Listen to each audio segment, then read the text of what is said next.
Bienvenue dans cette série de webinaires du groupement Agiragri consacrée au thème de la transmission de l'entreprise agricole et viticole.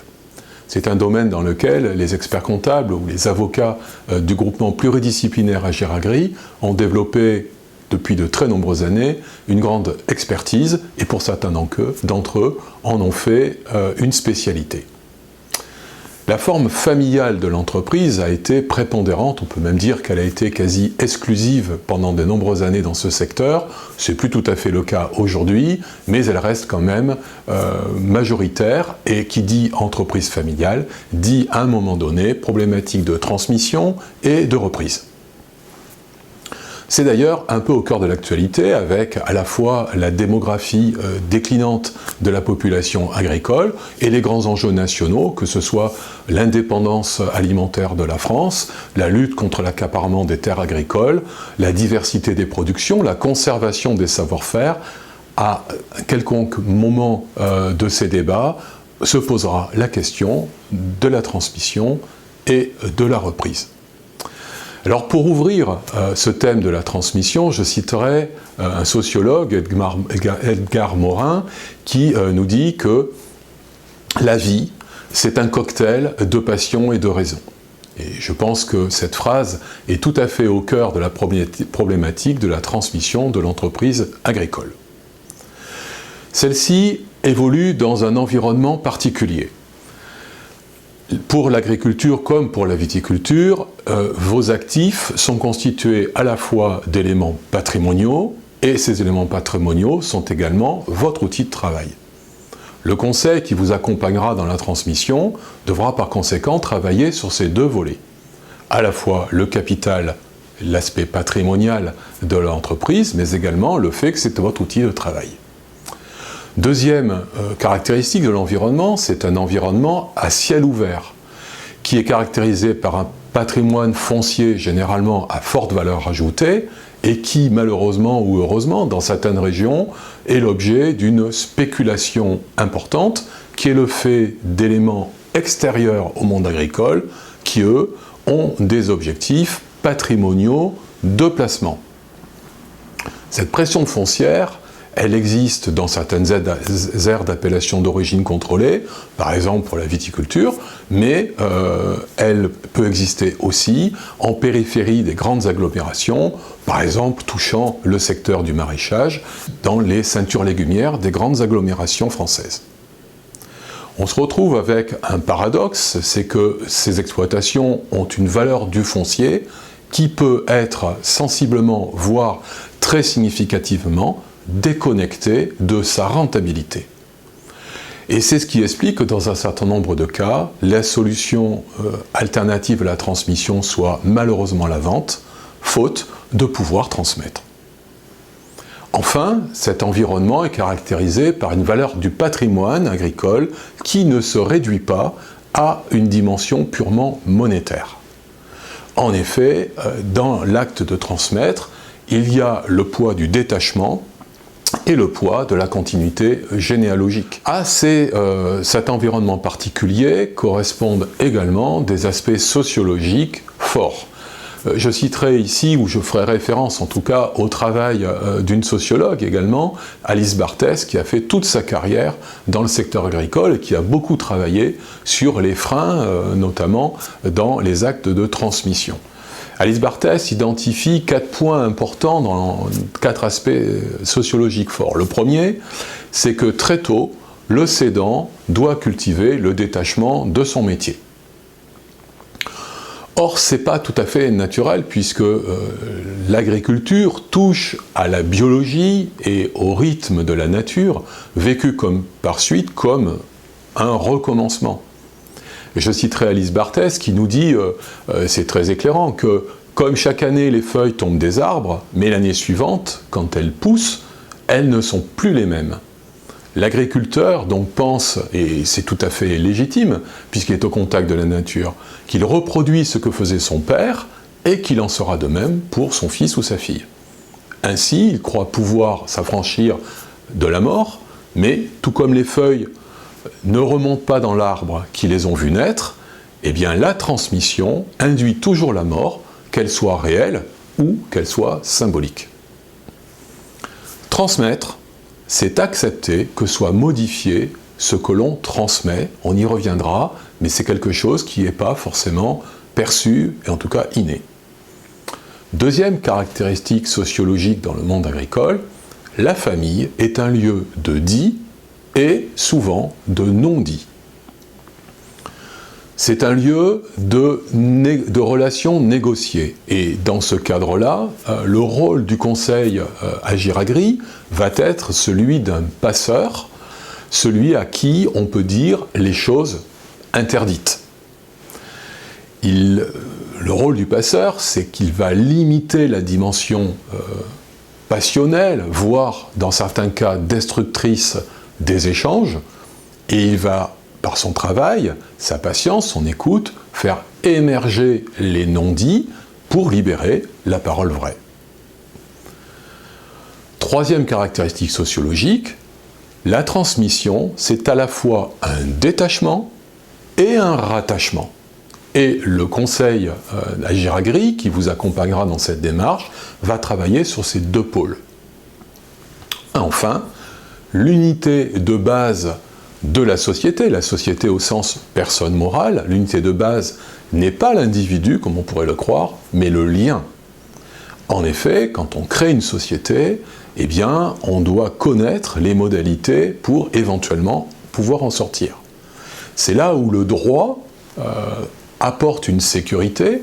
Certes, il ne supprime pas les possibilités de conflit, mais il offre un cadre de référence que l'individu utilise pour définir ses relations aux autres. Alors face à cette situation, on peut identifier deux grandes postures. La première, c'est celle dite attentiste, c'est celle que j'appelle wait and see, c'est-à-dire attendre et voir le résultat de l'enchaînement des événements en s'en remettant à la législation.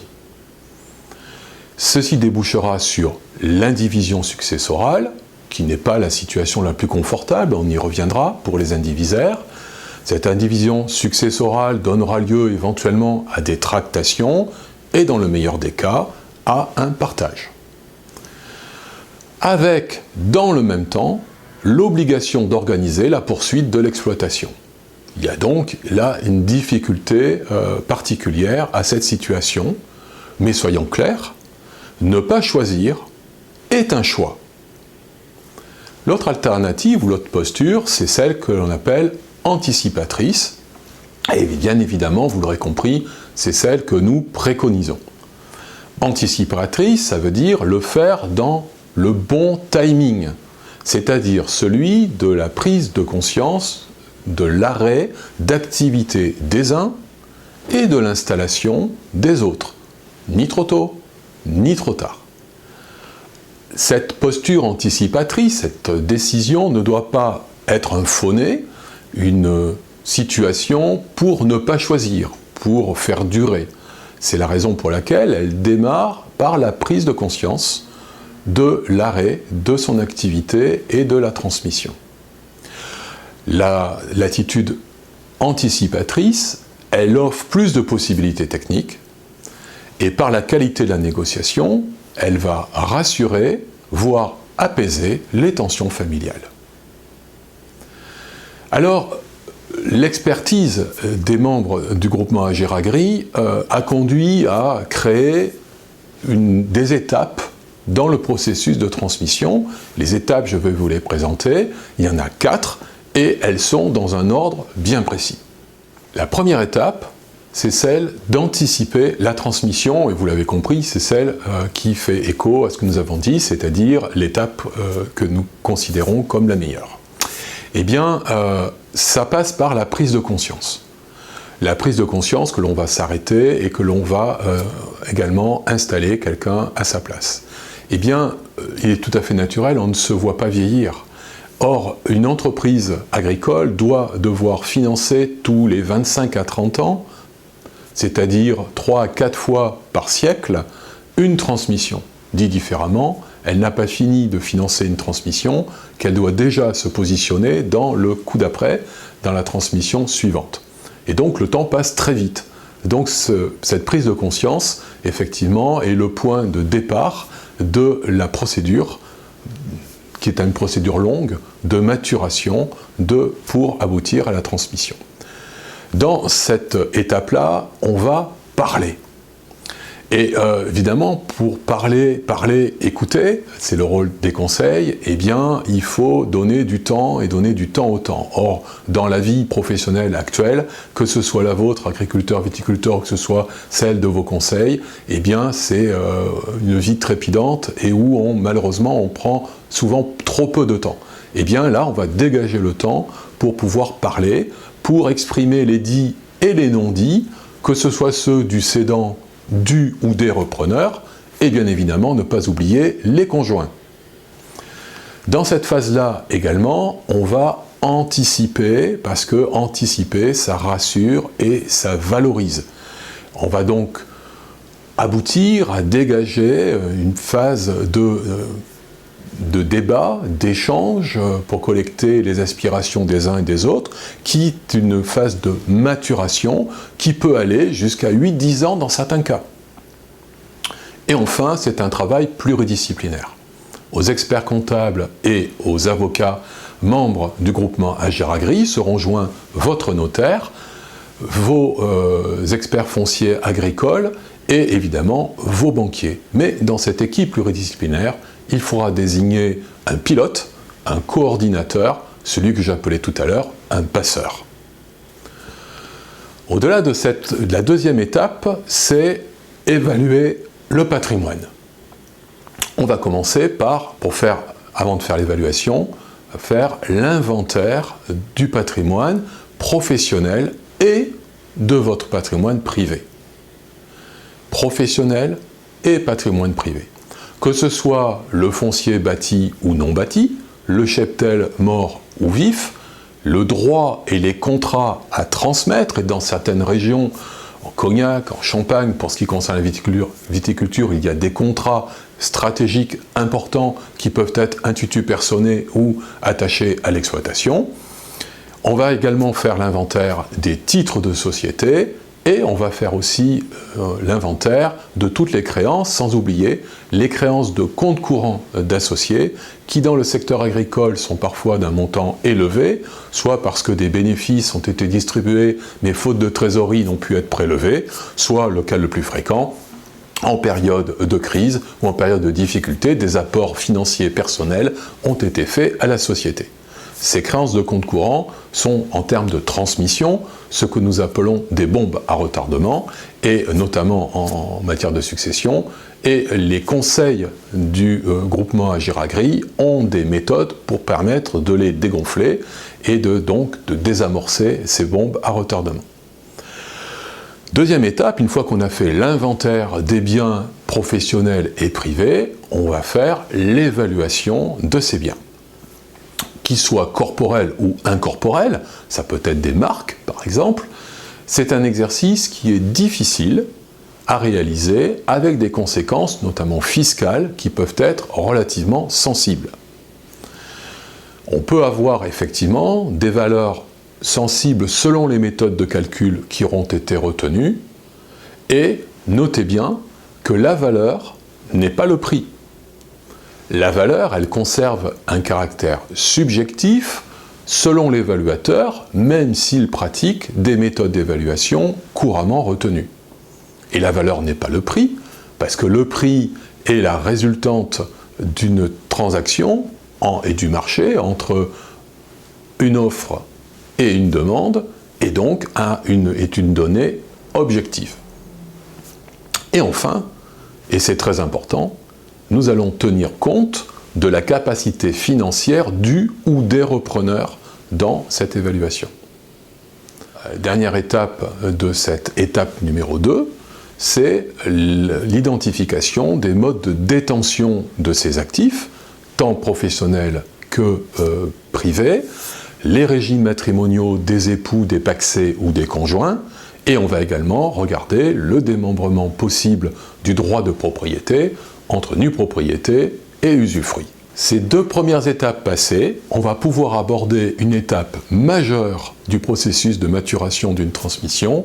C'est l'étape numéro 3, qui s'appelle « Intégrer la transmission dans la stratégie de l'entreprise ». C'est fondamental, puisqu'effectivement, on va prendre en compte la stratégie d'entreprise pour pérenniser votre exploitation. Ceci suppose un préalable indispensable. C'est conceptualiser cette stratégie, c'est-à-dire la faire exprimer. Ce peut être la restructuration de l'activité, l'adjonction d'activités nouvelles et annexes, la sécurisation de certains contrats, ça peut être la recherche d'une taille critique. Voilà, on va pouvoir travailler sur tous ces éléments de projection. J'ai bien dit tout à l'heure que transmettre, c'est accepter que puisse être modifié ce qui est transmis. Eh bien, on est tout à fait dans cette démarche-là. Enfin, la forme sociétaire, la société, réunit toutes les composantes qui font exister l'entreprise agricole et viticole, que ce soit économiquement ou réglementairement, indépendamment des mouvements d'associés et de ses conséquences. Et la société, elle ouvre une possibilité de transmission qui, au lieu d'être instantanée, comme c'est le cas pour l'entreprise individuelle, va être progressive, et donc on va pouvoir voir, dans le cas d'une société ou d'un groupement, une coexistence entre les différentes générations. Bien évidemment, vos conseils membres du groupement Agiragri feront attention à quelques particularités qui sont liées à certaines formes sociales, par exemple pour les entreprises à responsabilité limitée, les EARL, ou les groupements agricoles d'exploitation en commun, les GAEC. Dans cette étape 3 stratégique, eh bien, on se posera la question de distinguer ou non le foncier de l'exploitation du foncier, mais c'est également le temps où, pour le transmettant, on pensera le temps d'après, le coup d'après, la transmission, et on aménagera sa sortie. S'il vit sur l'exploitation, ce qui est généralement et souvent le cas dans le secteur agricole, eh bien, on lui donnera un statut qui, par exemple, et ce n'est qu'à titre illustratif, pourra être un contrat de travail qui permettra de justifier sa présence et une couverture accident du travail sur les lieux de l'exploitation. Ces 3 étapes passées, on aborde la dernière, et vous voyez que ce n'est que la dernière étape qui, pour le conseil, va consister à utiliser les outils de la transmission. C'est-à-dire les règles successorales. Donc dans les règles successorales, on aura connaître l'ordre des héritiers, les notions de réserve héréditaire, de quotité disponible, les droits du conjoint, la donation, les différences entre donation et donation-partage, et le rôle important du testament. Ce sera généralement les conseils qui seront ceux de votre notaire, coordonnés évidemment avec l'équipe pluridisciplinaire. Et puis dans cette étape également, on va utiliser la caisse à outils spéciale transmission, sur le terrain fiscal en particulier, qui va consister à utiliser certains outils pour les droits d'enregistrement, et un webinaire sera consacré à ce domaine particulier. Sur les plus-values dégagées par la transmission, nous aurons également un webinaire qui sera consacré à ce domaine particulier, sans oublier les effets connexes qui peuvent apparaître, notamment sur l'impôt sur la fortune immobilière, pour ceux des transmettants qui ne seraient plus actifs.